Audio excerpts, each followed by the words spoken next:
നമ്മളെപ്പോഴും നമ്മുടെ പാസ്റ്റിലാണോ പ്രസന്റിലാണോ ഫ്യൂച്ചറിലാണോ ജീവിക്കുന്നതെന്ന് ആലോചിച്ചിട്ടുണ്ടോ?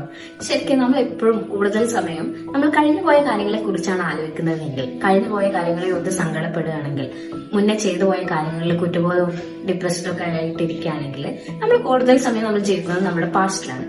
ഇനി അതല്ല, നടക്കാൻ പോകുന്ന ഒരു കാര്യത്തെക്കുറിച്ച് ഭയങ്കരമായിട്ട് പേടിച്ചിരിക്കുകയാണ്, അതിനെക്കുറിച്ച് ഭയങ്കര ആൻഷ്യസ് ആയിരിക്കുകയാണ്, നടക്കാനുള്ള കാര്യത്തെക്കുറിച്ച് ഓവർ തിങ്ക് ചെയ്ത് ഇനി അങ്ങനെയാവോ ഇങ്ങനെയാവോ അങ്ങനെയൊക്കെ ആലോചിച്ചിരിക്കുകയാണെങ്കിൽ നമ്മൾ നമ്മുടെ ഫ്യൂച്ചറിലാണ് ജീവിക്കുന്നത്. ശരിക്കും നമ്മൾ ജീവിക്കേണ്ടത് നമ്മുടെ പ്രസന്റിലല്ലേ? ഇപ്പോഴല്ലേ നമുക്ക് എന്തെങ്കിലുമൊക്കെ മാറ്റങ്ങൾ കൊണ്ടുവരാൻ പറ്റുള്ളൂ. സോ മുന്നേ ചെയ്തിരുന്ന കാര്യങ്ങളെ കുറിച്ച് നമുക്ക് ആലോചിക്കാം, നമ്മുടെ പാസ്റ്റിനെ കുറിച്ച് ആലോചിച്ചിട്ട് അവിടെ നമുക്ക് നല്ല ലെസൺസ് എടുക്കാം. എന്നിട്ട് നല്ലതിന് വേണ്ടിയിട്ടുള്ള ആക്ഷൻസ് നമ്മൾ ഇപ്പോൾ എടുക്കണം. അങ്ങനെ നമുക്ക് നമ്മുടെ ഫ്യൂച്ചർ നമുക്ക് ബെറ്റർ ആക്കാം.